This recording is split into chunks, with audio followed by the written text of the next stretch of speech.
Formatting, APA 7th edition. This video outlines how you can create a header and title page in accordance with APA's 7th edition.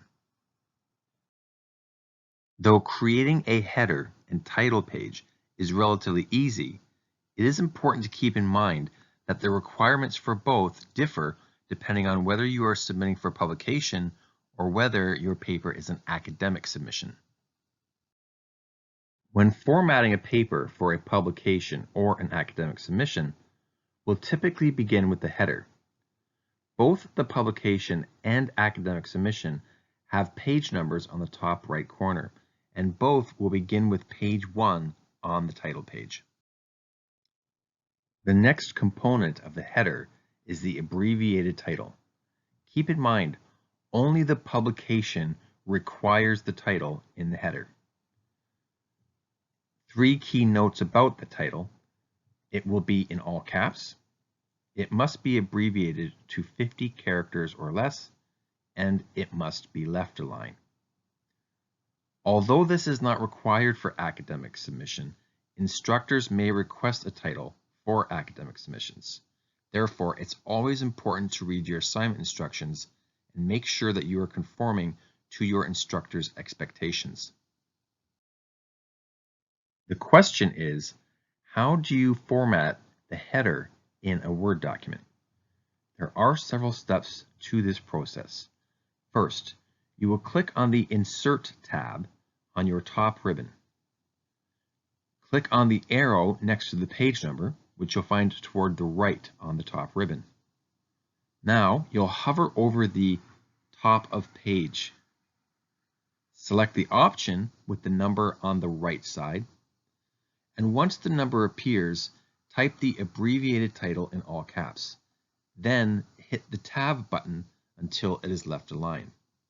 Keep in mind, the font style and size in your header should be consistent with the rest of your paper. Now that we've got the header out of the way, we'll begin with the title page. The title page will begin 3 or 4 lines down from the top. At this point, we will insert the title, which will be in title case, meaning we capitalize everything except for prepositions and coordinating conjunctions that are less than 4 letters, and articles such as at and the, unless they're the first word or first word of a subtitle. The title will also be bolded, and it will be centered. Once you've inserted the title, you will then leave a space before you introduce your name. On the next line, you'll introduce your school, and both will be centered. Unlike the title, neither will be bold. Once you have introduced your name and school for the title page of an academic submission, you will then introduce the name of your course, the name of your instructor, and the due date.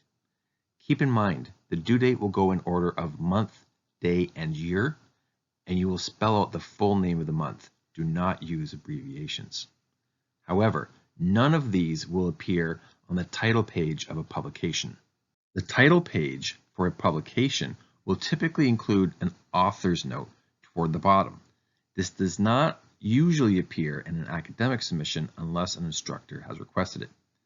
Keep in mind, the words author's note will be centered, bold, and title case, just like the title. The question is, what goes in the author's note? There are typically 4 components.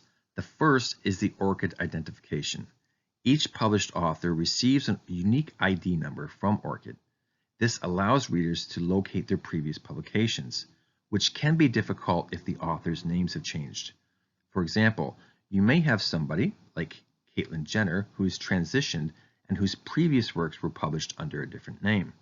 You might likewise get somebody like Kim Kardashian West, who changed her name once she got married. This ID will allow you to locate those previous publications. The next part is the changes in affiliation. Perhaps you conducted the published research at Cambridge University, and that is the university on the title page. However, you may have since moved to the University of Windsor, and so you want to articulate this change. Following will be disclosures and acknowledgements. In this section, you will outline any potential conflicts of interest and also let people know where you got your funding. Academics desperately need to know where they can get funding. You might also provide acknowledgement for any copy editing or any other contributions. And finally, you'll introduce your contact information, usually in the form of an email, so that readers can contact you and get information about your sources or permission to use material from your paper. Keep in mind, each section is treated like a paragraph. It begins on a fresh line and is indented. Now you know how to format a header and title page in accordance with APA 7th edition. However, if you have any other citing and referencing questions or any questions about writing in general, do not hesitate to book an appointment with the Writing Support Desk through MySuccess. We do encourage you to book early because our appointments fill up quickly. Until next time, take care of yourselves and each other.